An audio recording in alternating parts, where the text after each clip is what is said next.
Sekali lagi saya mengucapkan terima kasih atas perhatian rekan-rekan media.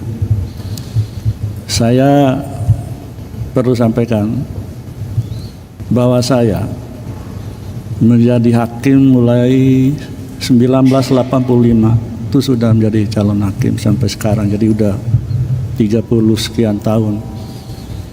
Ya alhamdulillah, saya memegang teguh sumpah saya selaku hakim, memegang teguh amanah dalam konstitusi, undang-undang dasar, amanah dalam agama saya yang ada dalam Al-Quran, sehingga saya sering mengatakan dalam berbagai kesempatan bagaimana Nabi Muhammad SAW ketika didatangi oleh salah seorang yang bernama Usamah bin Zaid, diutus oleh bangsawan Quraisy supaya bisa melakukan intervensi, meminta perlakuan khusus karena ada tindak pidana yang dilakukan oleh salah seorang anak bangsawan Quraisy. Apa jawab Rasulullah sallallahu alaihi wasallam? Beliau tidak mengatakan menolak atau mengabulkan permohonan dari salah seorang yang diutus oleh bangsawan Quraisy itu. Beliau mengatakan, andaikan Fatimah anakku mencuri, aku sendiri yang akan memotong tangannya. Artinya menunjukkan bahwa hukum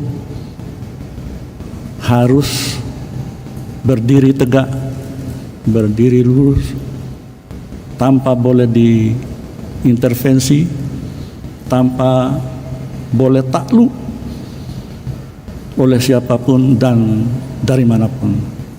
Alhamdulillah, dalam semua perkara sejak saya menjadi hakim, dan saya sesuai dengan ira-ira dalam sebuah putusan, sama putusan yang di Mahkamah Agung. Jadi saya itu hakim konstitusi yang berasal dari Mahkamah Agung.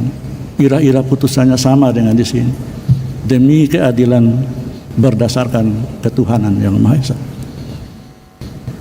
Dari putusan itu selain bertanggung jawab kepada bangsa, negara, masyarakat, tetapi yang paling utama adalah bertanggung jawab pada Allah Subhanahu wa Ta'ala, Tuhan yang Maha Kuasa. Dalam sebuah perkara apapun, itu yang saya lakukan, alhamdulillah sampai hari ini. Terkait dengan pertanyaan rekan-rekan ataupun berita yang sudah begitu luas, luar biasa, masalah konflik kepentingan dan sebagainya. Nah, rekan-rekan dipersilakan untuk membaca, mengkaji putusan Mahkamah Agung nomor 004/PUU _1/2003. Mulai dari situ kawan-kawan sekalian bisa mencermati apa sih makna konflik kepentingan, konflik of interest terkait dengan kewenangan Mahkamah Konstitusi. Satu hal yang perlu disampaikan juga sebelumnya, dan nanti bisa baca dalam beberapa putusan Mahkamah Konstitusi, bahwa Mahkamah Konstitusi mengadili norma sebuah undang-undang, bukan seperti peradilan pidana atau perdata di Mahkamah Agung. Yang kedua, putusan nomor 5/PUU _4/2006. Yang ketiga, putusan nomor 97/PUU _11/2013. Dan yang keempat, putusan nomor 96/PUU _18/2020 Nah, pertanyaan adik-adik wartawan, rekan-rekan media bisa terjawab di sini.